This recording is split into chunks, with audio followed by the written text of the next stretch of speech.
Athènes, la plus ancienne des démocraties. Une ville au rayonnement incomparable dans l'Antiquité.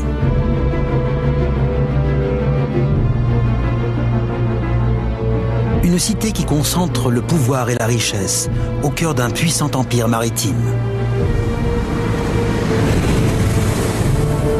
À la tête de cette ville-État, un homme semble incarner à lui tout seul la grandeur d'Athènes, Périclès.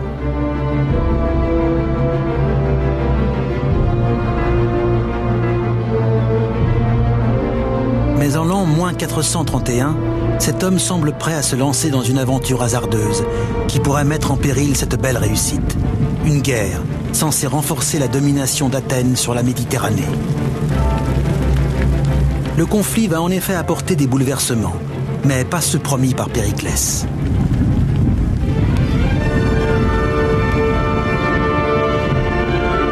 Dans cette époque troublée, un Athénien du nom de Socrate va devenir quant à lui le chef de file d'un nouvel empire inédit qui, aujourd'hui encore, est considéré comme l'héritage le plus précieux des Grecs, un empire de la raison.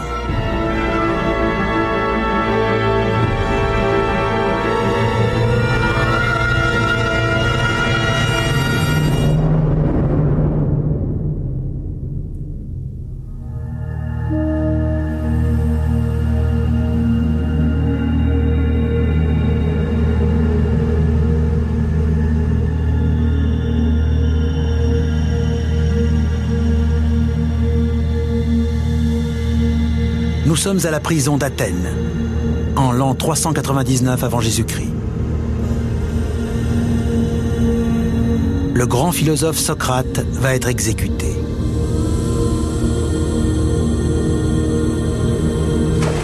Au dehors, la cité est en ruine.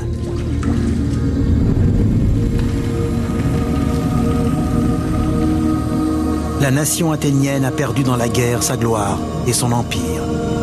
Le peuple se sent démuni. Socrate est l'un des seuls à s'être élevé contre ce conflit, l'un des seuls qui aurait pu sauver ses concitoyens de cette défaite cuisante. Pourtant, son sort est scellé.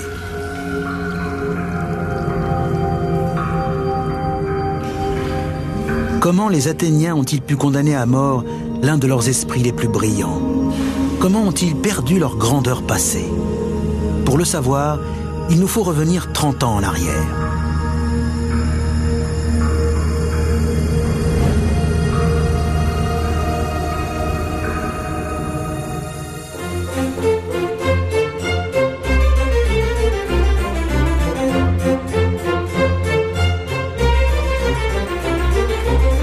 En 431 avant notre ère, la cité d'Athènes est la grande puissance de la Méditerranée.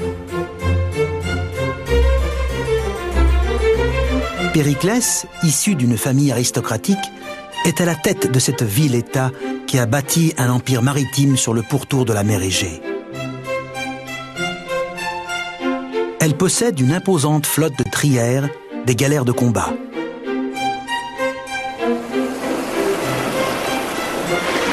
Athènes se trouve en outre au cœur d'un vaste réseau d'échanges commerciaux qui s'étend de la Grande-Bretagne à l'Inde.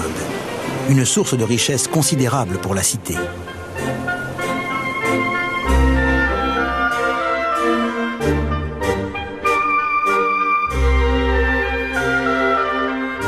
Périclès lui-même a beaucoup œuvré à faire de la ville un joyau du monde antique. Il a fait construire le Parthénon, un gigantesque temple consacré à la déesse Athéna. Un monument somptueux.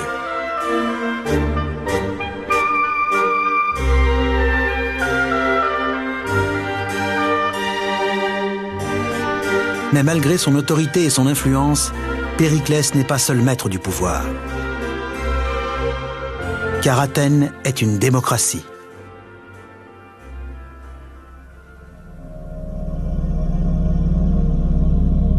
Et en voici le lieu le plus emblématique, le Pnyx, siège de l'Assemblée des citoyens. Tout citoyen athénien a son mot à dire dans la conduite des affaires de l'État.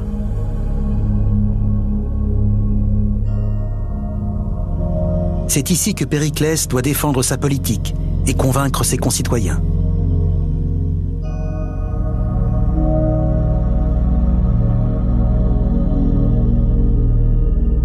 jour de l'an -431, il prend la parole pour leur présenter un nouveau projet ambitieux.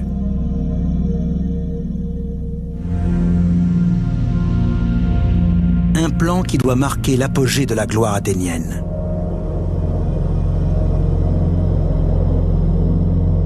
Périclès a l'intention de venir à bout de la seule grande rivale d'Athènes, Sparte.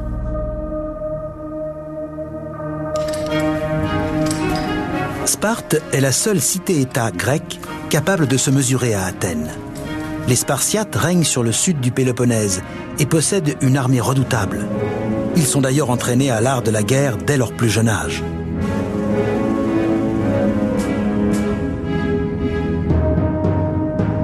Voilà des années que les tensions s'intensifient entre Athènes et Sparte. Pour Périclès, il est temps d'en découdre avec ce dangereux rival. Athènes pourra ainsi régner sans partage sur la Méditerranée.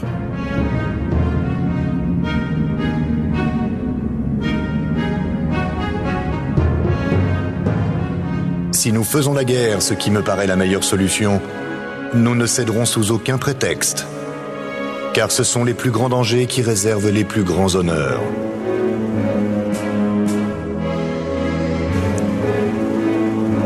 L'Assemblée des citoyens se rallie au projet de Périclès. Après tout, Athènes n'a jamais reculé devant le danger. Dans l'Antiquité, les Grecs n'étaient pas un peuple pacifique, loin de là. L'état de guerre était la règle et la paix plutôt l'exception.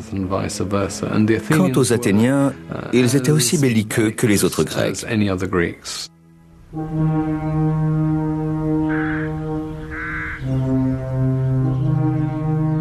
Périclès sait que la guerre contre Sparte sera difficile à remporter, car l'infanterie spartiate est redoutable.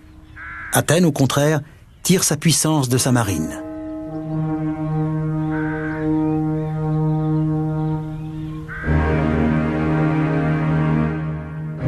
L'homme d'État a donc mis au point une stratégie sophistiquée.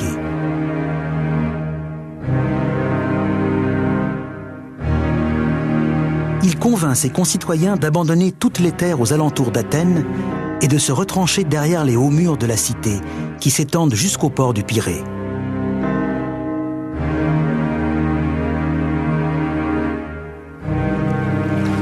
Le ravitaillement se fera par la mer. Des navires marchands achemineront les céréales et les denrées indispensables depuis les colonies et les alliés d'Athènes sur le pourtour méditerranéen.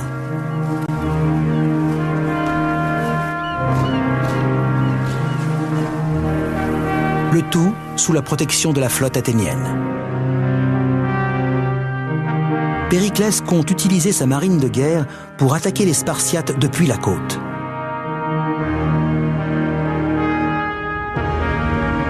Cette stratégie révèle un jugement très fin.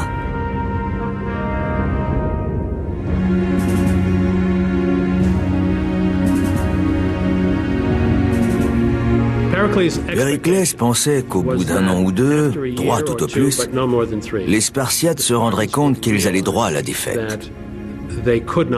Car les Athéniens ne leur livreraient jamais la bataille d'infanterie dont ils avaient absolument besoin pour gagner. La flotte athénienne a toujours joué un rôle clé pour la cité. Elle lui a assuré de grandes victoires militaires et lui a permis de se constituer un empire.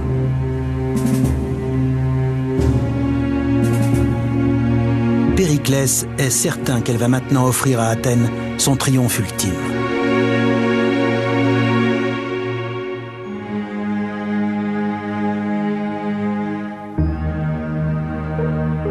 Les Athéniens affluent donc derrière les murs de la ville. Ils sont confiants. La stratégie de Périclès leur apportera la victoire et concrétisera leur rêve de gloire impériale. Mais au milieu de cette foule galvanisée, un homme refuse de se laisser convaincre.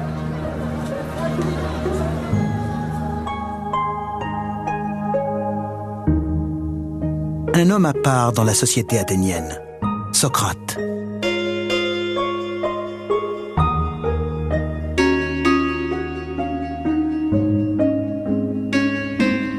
La première chose qui devait frapper ses concitoyens quand ils rencontraient Socrate, c'était son physique disgracieux. Sa tête était trop volumineuse, ses yeux trop grands et son nez avait une forme bizarre. Son apparence était contraire à toutes les règles de l'esthétique grecque classique et aux conceptions qu'on avait des proportions et de la mesure.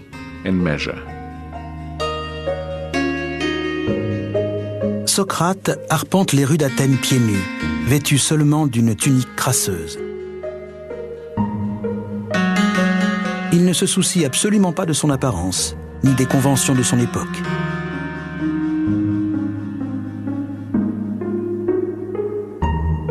Ce qui l'intéresse, c'est la réflexion. Ce personnage atypique va prendre la tête d'une véritable révolution de la pensée, qui couve déjà depuis plusieurs années dans l'Empire grec.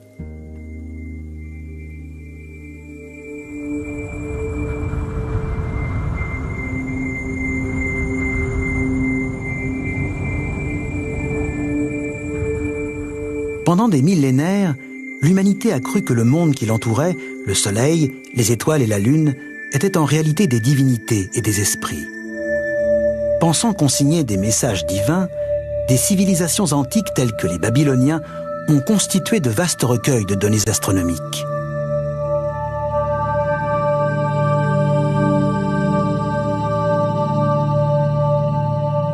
Ce calendrier venu de Babylone recense par exemple le lever et le coucher des constellations, ainsi que les dieux qu'elles représentent.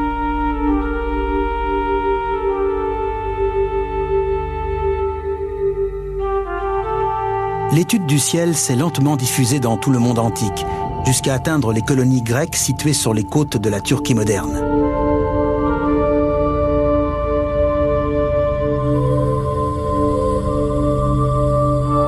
C'est là qu'un bouleversement s'annonce. Car les Grecs s'approprient ce savoir astronomique et le transforment entièrement. Avec eux s'amorce la fin du règne des divinités et le début de celui de la raison. Peu à peu, les Grecs ont commencé à dire « Les étoiles ne sont pas des êtres vivants, ce sont des objets. Le monde est régi par un ordre global que l'esprit humain peut appréhender et comprendre. » Ils apprennent à prévoir la trajectoire de la Lune et des étoiles grâce à la logique et à des formules mathématiques, au lieu d'expliquer tous les phénomènes par l'intervention des dieux. C'est la naissance de la science. Thalès, le premier grand scientifique grec, rédige ainsi un traité de navigation pionnier qui explique comment utiliser les étoiles pour se guider. Et lors d'un voyage en Égypte, Thalès est aussi le premier à mesurer la hauteur de la Grande Pyramide. Il a eu l'idée géniale de se poster à côté de la pyramide, sous le soleil.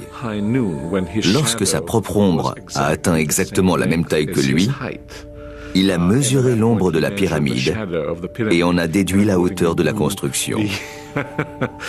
C'est en fait l'application d'un théorème de géométrie beaucoup plus complexe. Les savants grecs seront aussi les premiers à supposer que la Terre est sphérique et non plate, et à en calculer la circonférence. Ils inventeront aussi la machine à vapeur, la pompe à eau et les ponts suspendus.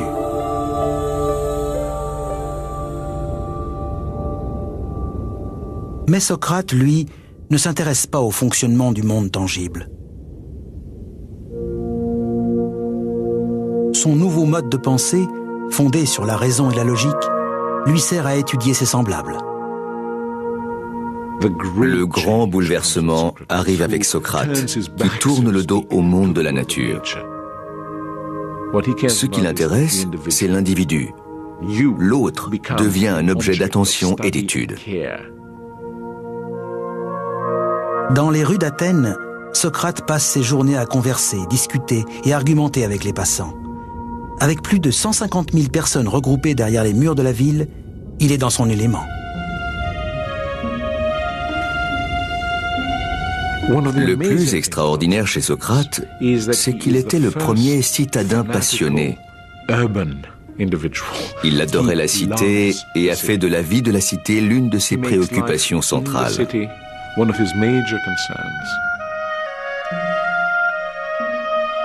Le philosophe remet en cause sans relâche les présupposés de ses concitoyens, leur conception de la vie, de la vertu et du vice, du bien et du mal.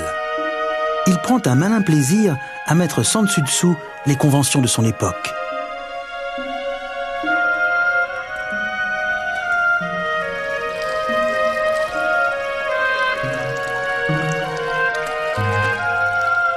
Xénophon, l'un des disciples de Socrate, relate comment, lors d'un banquet, le philosophe prouve à un convive qu'il est en réalité plus beau que lui.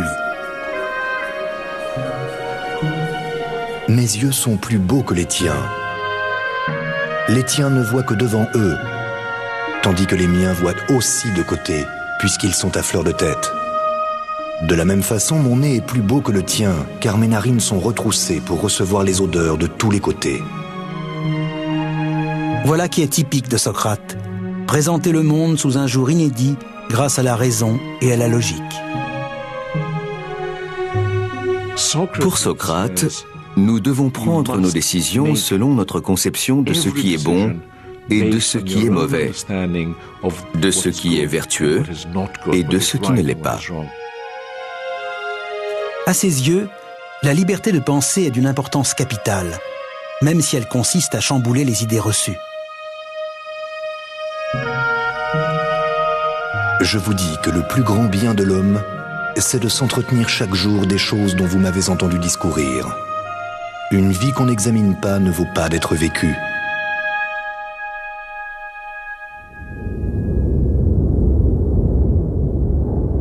Mais tandis que Socrate débat avec ses concitoyens, la guerre a commencé.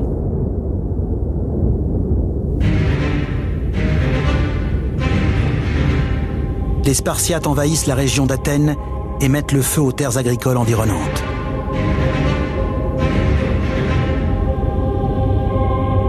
Dans la cité, la peur s'installe. Les habitants assistent impuissants à la destruction de leurs champs et de leurs récoltes, qu'ils voient partir en fumée depuis les murs de la ville. Pourtant, grâce à son charisme, Périclès réussit à convaincre son peuple de s'en tenir au plan initial. La ville peut toujours compter sur sa flotte et sur les marchandises expédiées depuis l'étranger. À bord des navires, malheureusement, se cache une menace plus terrible encore que les Spartiates.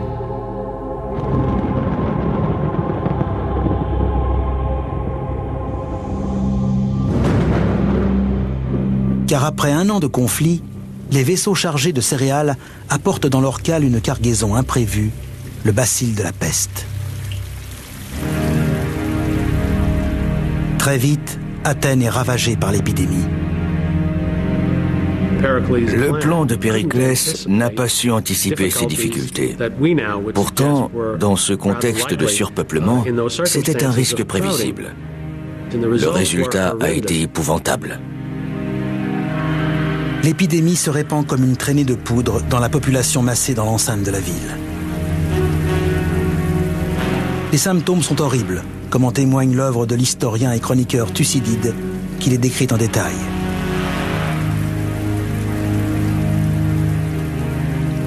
En général, on était frappé sans aucun signe précurseur, mais à l'improviste. D'abord, on ressentait de vives chaleurs de tête, les yeux devenaient rouges et enflammés. Puis le mal descendait dans les intestins et y provoquait de fortes ulcérations suivies d'une diarrhée opiniâtre. Il est impossible de dépeindre les ravages de ce fléau. Il sévissait avec une violence irrésistible. La ville devait être dans un triste état, frappée d'une puanteur insupportable. C'était un enfer où régnait la terreur. Les victimes, brisées par la fièvre et pris d'une soif irrépressible, rampent jusqu'à l'intérieur des citernes d'eau pour y mourir.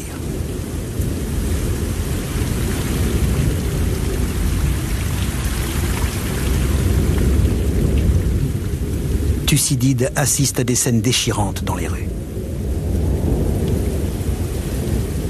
Les corps inanimés gisaient pêle-mêle. Des infortunés se roulaient dans les rues à demi-mort. Les hommes, atterrés par l'immensité de la catastrophe, avaient perdu le respect des choses divines et sacrées. La peste a eu des effets dévastateurs sur Athènes. Le tissu social de la société athénienne s'est désintégré. Les gens ne voyaient plus l'intérêt d'être vertueux. À quoi bon faire le bien puisque tout le monde mourait sans discrimination?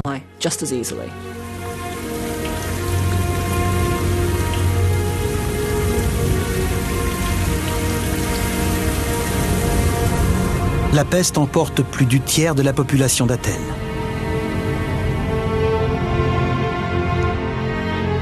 Elle frappe aussi l'homme le plus emblématique de la cité, Périclès.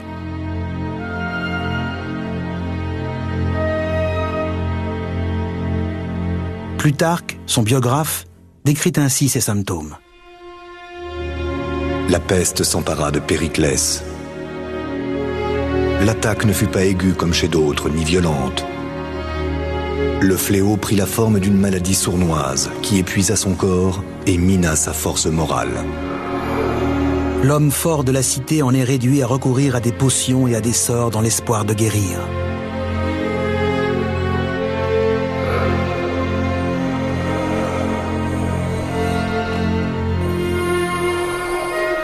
Périclès, recevant la visite d'un de ses amis, lui montra une amulette suspendue à son cou par les femmes, comme la preuve qu'il devait aller bien mal pour supporter cette sottise.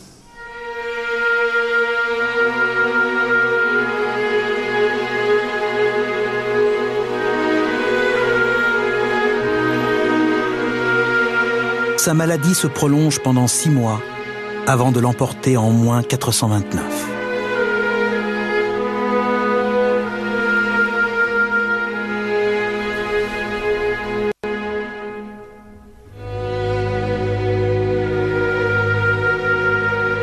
Périclès nourrissait l'ambition de faire d'Athènes la première puissance de la Méditerranée. Mais sa stratégie soigneusement planifiée n'a apporté que la désolation.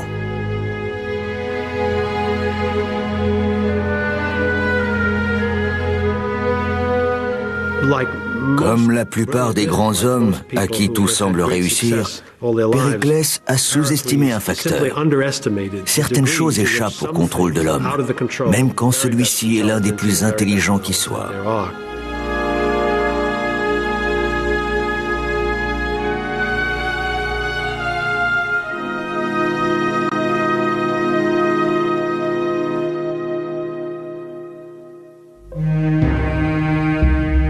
Sa mort a des effets considérables. Il s'avère très vite que le bon fonctionnement d'Athènes reposait jusqu'à présent sur un seul homme, celui qui vient de mourir.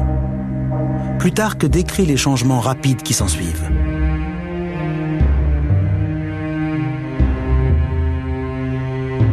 Ceux qui, de son vivant, trouvaient lourde son autorité, furent forcés d'avouer qu'il était le rempart qui avait sauvé la cité. Après sa mort, la corruption se répandit dans toute la ville et y fit régner une foule de vices. Les défauts de la démocratie athénienne éclatent au grand jour. En l'absence d'un leader, d'innombrables prétendants tentent de prendre le pouvoir. Pour y parvenir, ils ont recours à la pire des démagogies.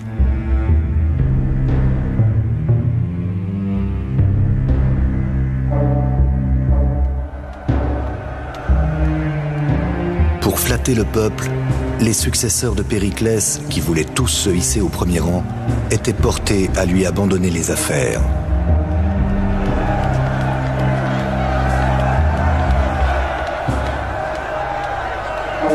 Un risque inédit et terrifiant se fait jour. La démocratie athénienne menace de céder à la loi de la rue.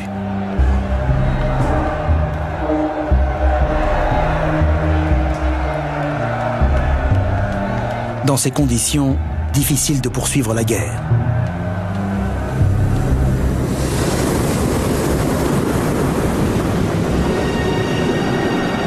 L'armée remporte pourtant une modeste victoire contre les Spartiates, sur une mer secouée par la tempête. À leur retour, les généraux athéniens, à la tête de la flotte, s'attendent à être accueillis en héros.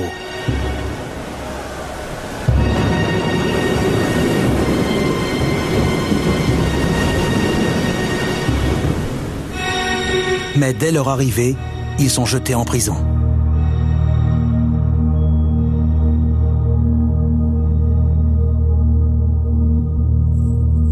La tempête les a forcés à regagner Athènes en toute hâte, sans recueillir les soldats tombés à la mer pendant la bataille.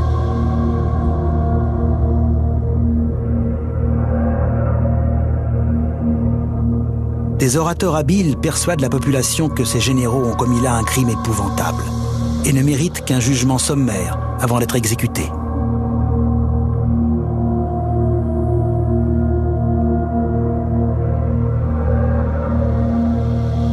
Selon les chroniqueurs de l'époque, un seul homme se dresse alors pour tenter de raisonner la foule, Socrate.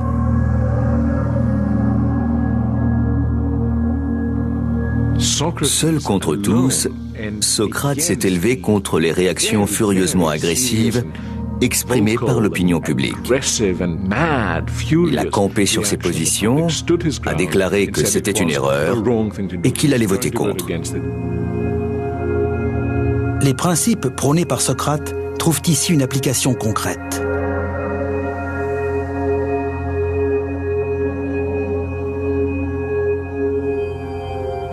Il a refusé de se soumettre à quelque pression que ce soit et a continué à penser pour lui-même, à faire ce que lui dictait sa conscience et sa raison.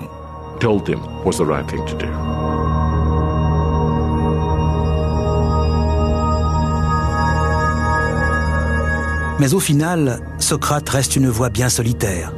Malgré ses arguments, l'Assemblée refuse de revenir sur sa décision. Les généraux sont condamnés à la mort par absorption de ciguë, un poison.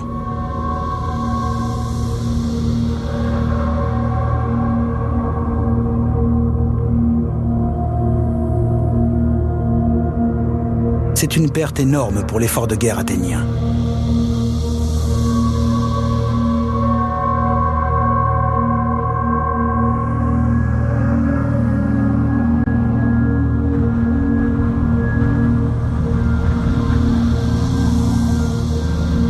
L'Assemblée est désormais contrôlée par quelques despotes ambitieux. Et Athènes, loin de sa puissance d'antan, commence à se fourvoyer. Après la mort de Périclès, Athènes n'a jamais retrouvé un chef politique capable de développer une vision globale aussi mûrement réfléchie et de fixer des objectifs ayant des chances d'être atteints. La guerre contre Sparte dégénère en un conflit âpre et s'éternise sur plus d'une décennie. Les Spartiates saccagent les environs de la capitale. Seule la flotte athénienne permet encore de ravitailler la ville.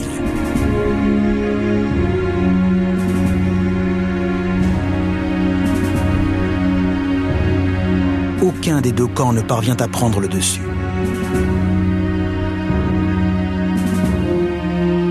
Privés de victoire, les Athéniens sont de plus en plus dépités. Après tout, leur État passe pour être le plus puissant de toute la Grèce. Il est temps à leurs yeux de prouver leur force une bonne fois pour toutes.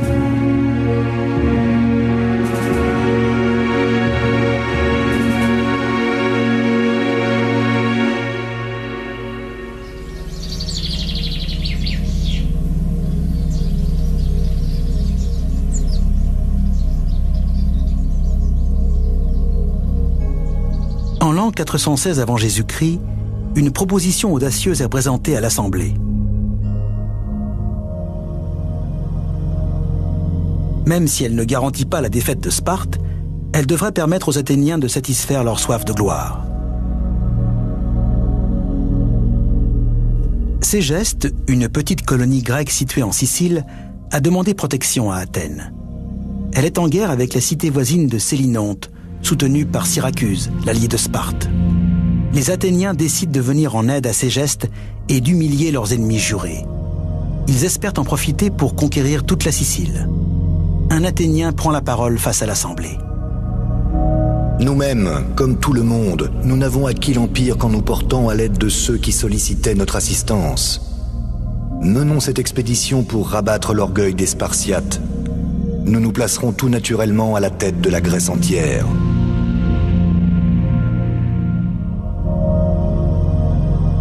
Le projet est ambitieux et demande des moyens importants. Notamment une vaste flotte de vaisseaux de guerre et quelques 10 000 hommes pour assurer le débarquement en Sicile. Les Athéniens se lancent dans l'aventure avec enthousiasme.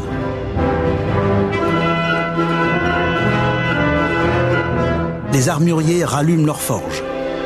Les soldats vérifient leur équipement. Des provisions sont chargées à bord des trières. Et les armateurs préparent leurs vaisseaux.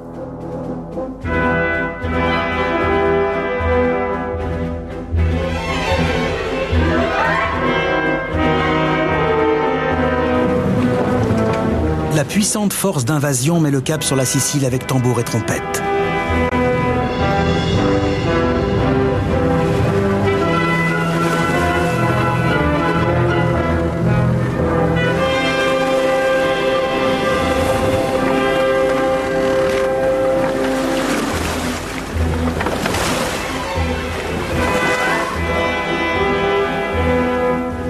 Six mois plus tard, les Athéniens apprennent que la campagne de Sicile est plus laborieuse que prévu.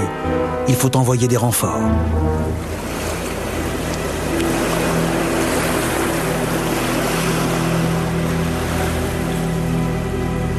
Et sur ce, plus de nouvelles.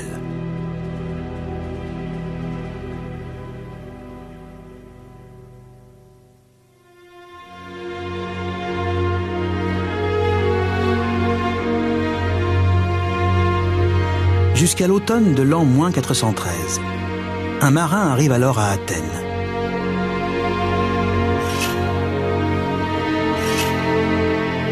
L'homme est hirsute. Il confie au barbier une histoire effrayante, celle d'un terrible massacre.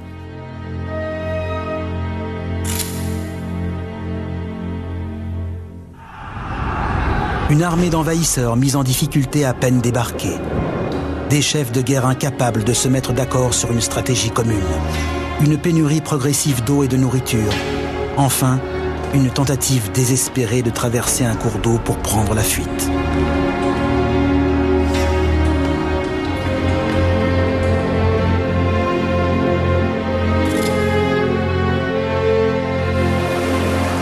Arrivés sur le bord du fleuve, ils s'y précipitèrent dans le pire désordre, chacun voulant passer le premier.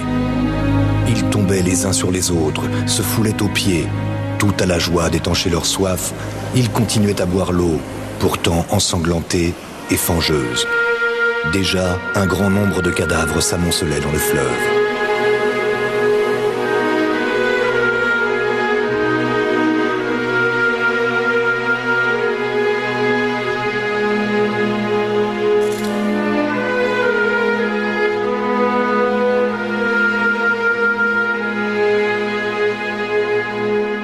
C'est ainsi que les Athéniens apprennent qu'ils ont été victimes de l'une des plus grandes défaites de l'Antiquité.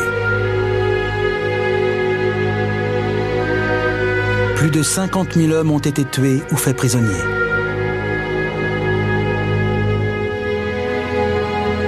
Deux flottes entières de trières ont été détruites. Le désastre de la campagne de Sicile avait plusieurs causes. D'abord, c'était une destination éloignée de plus de 1000 km d'Athènes. Ensuite, une fois sur place, ils se sont disputés sur la marche à suivre. Mais surtout, ils n'avaient pas de réelle raison stratégique ni tactique à se lancer dans cette campagne. Leur motivation était purement intéressée. Aveuglés par leur rêve de gloire impériale, les Athéniens se sont engagés dans une campagne absurde et vaine. Ils ont cru à tort qu'ils pourraient débarquer rapidement, mobiliser les habitants, remporter une victoire éclair et gagner dans l'affaire un territoire prospère.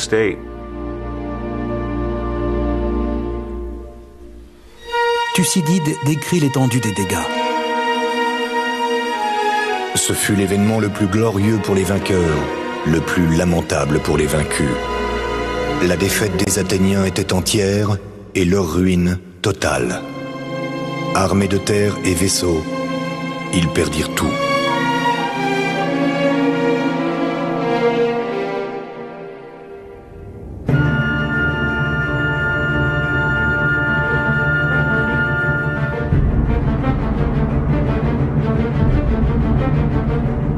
pouvoir militaire d'Athènes est sérieusement entamé, et ses ennemis l'ont bien compris.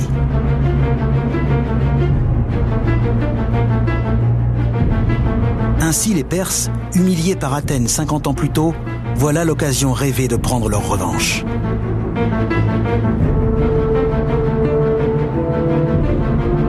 Ils proposent leur service aux Spartiates.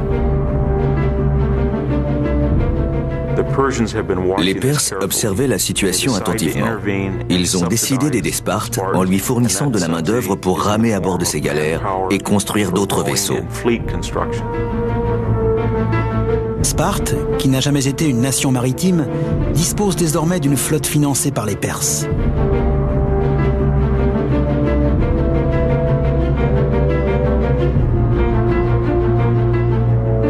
En face, la force navale athénienne a été décimée par la campagne de Sicile. Les Spartes organisent donc le blocus des ports d'Athènes. Les convois de céréales venus d'Égypte et des colonies grecques ne peuvent plus passer. Bientôt, la famine frappe la cité.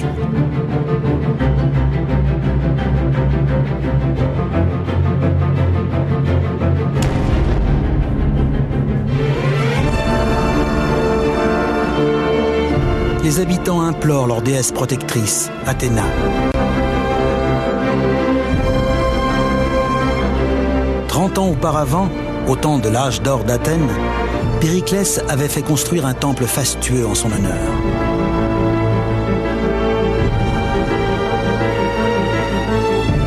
Mais les prières restent sans effet.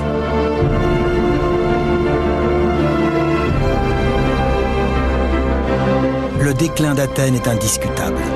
Sa population, décimée par la peste et la guerre, est assiégée et affamée.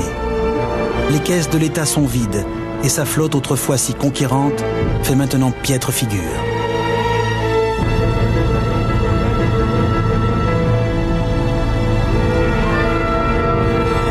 En l'an -404, Athènes finit par se rendre au chef militaire de Sparte, Lysandre.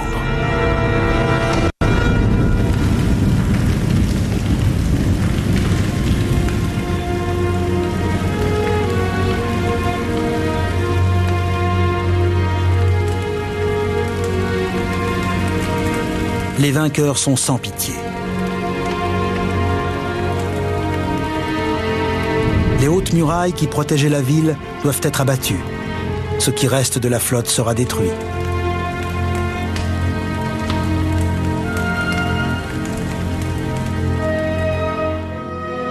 Il y a cet épisode très frappant où la flotte de Lysandre entre dans le port du Pirée pour démanteler la force navale athénienne.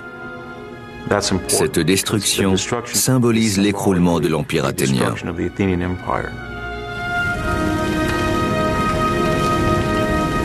Les vainqueurs mettent le feu aux derniers vaisseaux de la marine athénienne.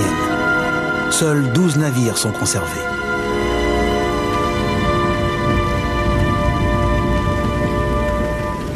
C'est la fin de la suprématie d'Athènes.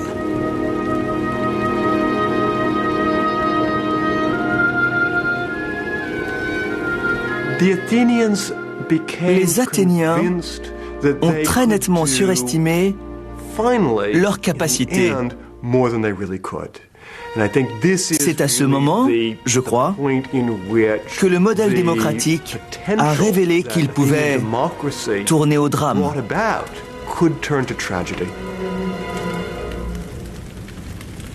Ils ont accompli de grandes choses, mais n'étaient pas tout-puissants.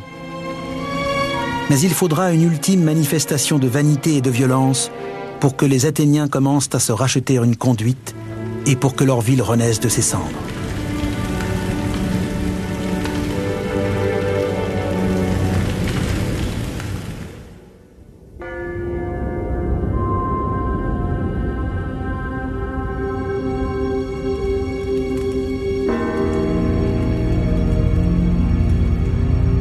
Pour l'heure, humiliés et privés de leur empire, ils cherchent un bouc émissaire pour expliquer leur défaite.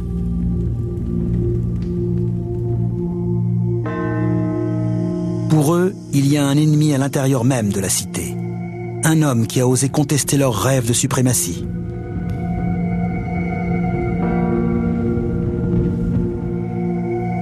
Cet homme, c'est Socrate. Socrate était un esprit critique. Il s'en prenait au mode de pensée et de réflexion de ses concitoyens. Et il critiquait la vie publique athénienne. Voici maintenant plus de 50 ans que Socrate conteste et attaque publiquement les traditions athéniennes. Un groupe de jeunes disciples s'est formé autour de lui. Aux yeux de ses concitoyens, il a clairement affaibli les valeurs de la société et sapé son ambition. Sur l'ordre de l'Assemblée, Socrate est arrêté pour avoir mis en doute la religion officielle et corrompu la jeunesse de la cité.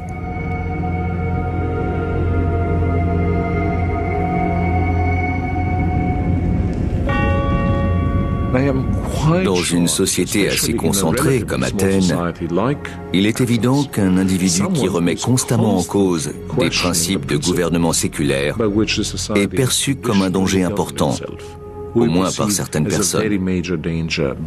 On comprend très bien pourquoi quelques centaines d'habitants voulaient se débarrasser de lui. Les Athéniens vont juger l'homme qui a osé contester leur façon de vivre.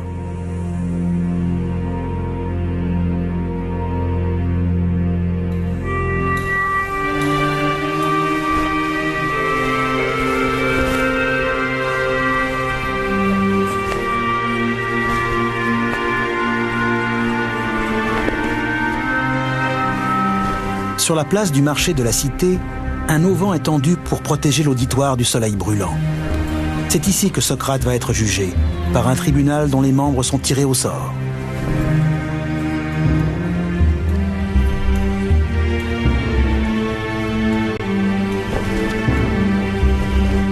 De nos jours, un tel procès nous paraîtrait inacceptable. Le système juridique athénien était extrêmement différent de nos systèmes contemporains. Il n'y avait ni avocat, ni juge professionnel. De notre point de vue, ce système peut même sembler plutôt inquiétant. À Athènes, le droit n'avait pas la place qu'il a aujourd'hui dans nos sociétés.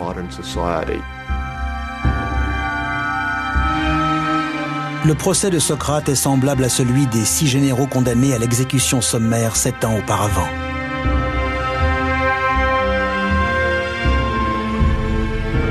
Le philosophe n'a qu'un temps limité pour se défendre.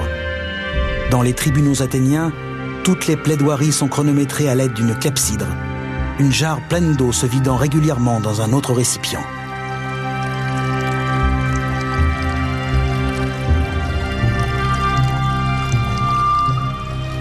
Socrate ne faiblit pas face à ses accusateurs.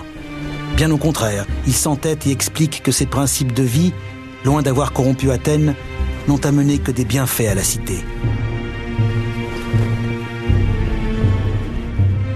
La comparaison vous paraîtra peut-être un peu ridicule. Mais je suis attaché à cette ville comme à un coursier puissant que sa grandeur même appesantit et qui a besoin d'un éperon qui l'aiguillonne. C'est ainsi que j'ai été choisi pour gourmander chacun de vous partout et toujours, sans vous laisser aucune relâche. Il ne cherche nullement la compassion du tribunal, mais place sa vie et sa personne en porte-à-faux avec l'État athénien tout entier.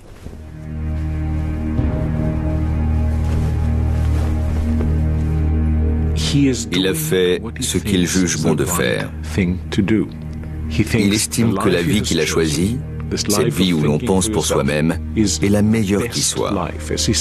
Comme il le déclare, une vie qu'on n'examine pas ne vaut pas d'être vécue pour un être humain.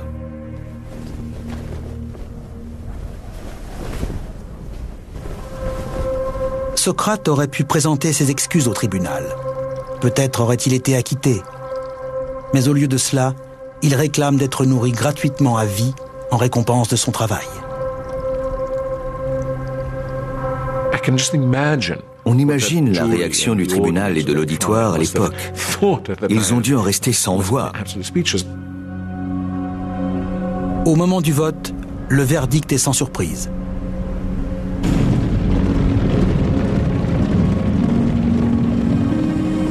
Socrate est jugé coupable et condamné à mort.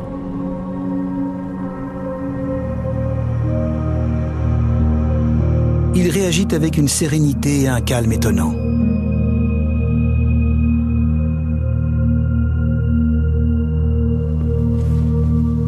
Il est temps que nous nous quittions. Moi pour mourir et vous pour vivre. Qui de nous aura le destin le plus heureux? Personne ne le sait, excepté Dieu.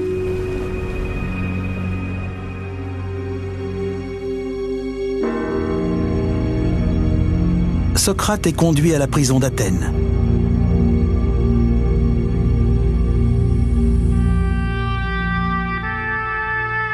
Le site est encore visible aujourd'hui. On y devine les contours de la cellule dans laquelle Socrate a sans doute été incarcéré.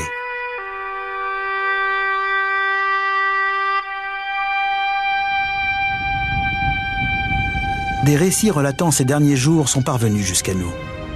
Ils proviennent de ses amis et disciples venus le voir en prison et comptent parmi les écrits grecs les plus célèbres.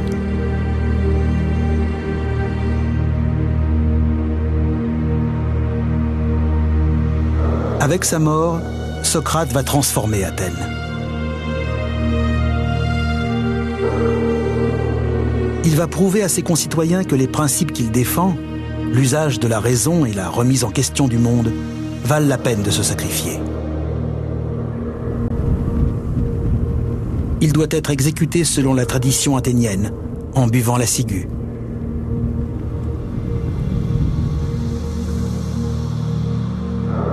Certains récipients destinés à contenir le poison ont été conservés. Ce mode de mise à mort est atrocement douloureux, car il paralyse progressivement le système nerveux central.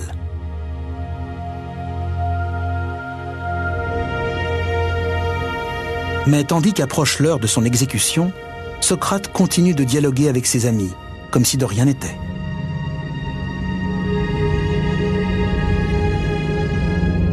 C'est en cet instant que la destinée m'appelle. C'est en effet l'heure pour moi d'aller au bain, car je crois qu'il vaut mieux prendre le bain avant de boire le poison et épargner aux femmes la peine de laver un cadavre. Mais ses amis sont bouleversés. Voici le récit de l'un d'eux, Phédon.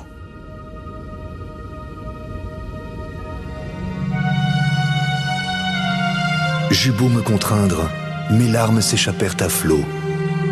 Alors je me voilai la tête et je pleurai sur moi-même.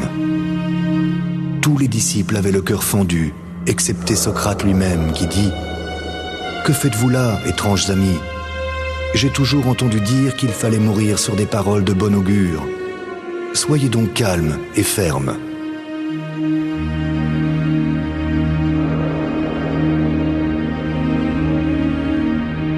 Socrate s'allonge sur sa couche en attendant que le poison fasse effet. Ses amis l'observent en silence. Il ne meurt pas pour la gloire ou pour la renommée, mais pour ses principes, parce qu'il pense que l'homme doit constamment interroger le monde qui l'entoure. Ses disciples n'oublieront jamais cette leçon.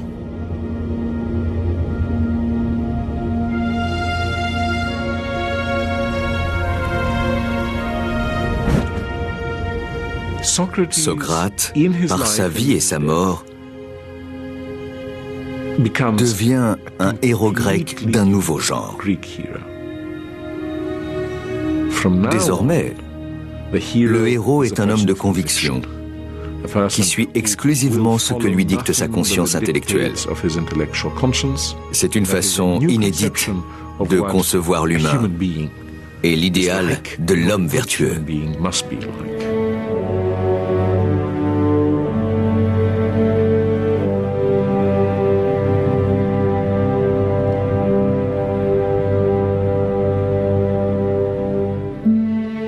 Pendant des siècles, les Athéniens ont cru en un seul idéal, celui du héros guerrier.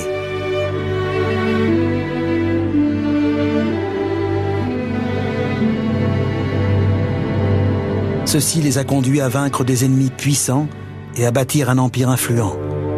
Mais après avoir vécu l'humiliation de la défaite, ils découvrent une nouvelle figure emblématique à vénérer. Des effigies de Socrate ont été retrouvées parmi les ruines de la prison d'Athènes. peut-être des offrandes faites aux philosophes exécutés.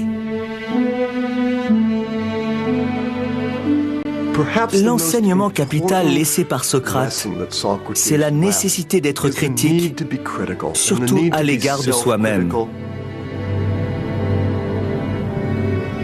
On observe un fait intéressant parmi les Athéniens dans les années suivant l'exécution de Socrate. Une même aptitude à se remettre en cause, à admettre qu'ils sont peut-être allés trop loin par le passé et à entrer dans une forme de maturité. Athènes ne retrouvera jamais sa puissance impériale, mais elle ne se soumettra jamais plus au règne de la démagogie.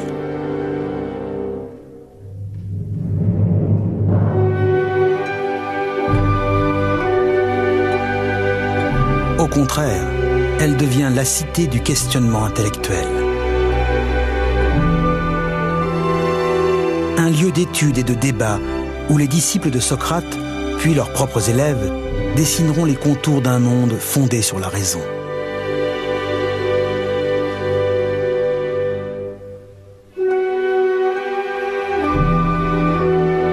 Ainsi, Platon tentera de formuler une société idéale. Aristote étudiera la nature, créant ainsi la biologie et la zoologie. Peu à peu, les idées et les travaux de ces penseurs grecs se diffuseront dans tout le monde antique.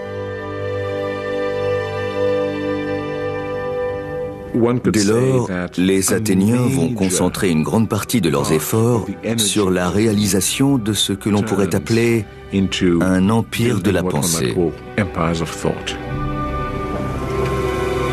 Auparavant, Athènes envoyait ses vaisseaux dans ses colonies pour y collecter l'impôt.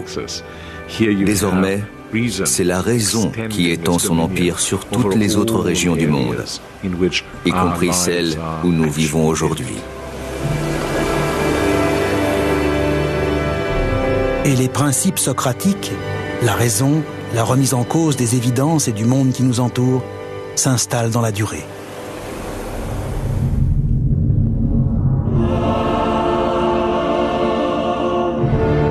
En moins de 2 siècles, la Grèce antique a transformé le monde.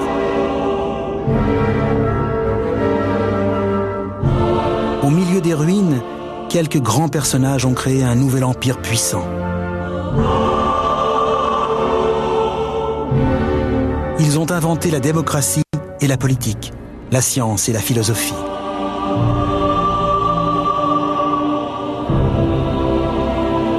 Ils nous ont laissé une littérature et un théâtre qui continuent de nous émerveiller, des œuvres d'art et des monuments impressionnants. Enfin, ils nous ont appris à raisonner et à penser.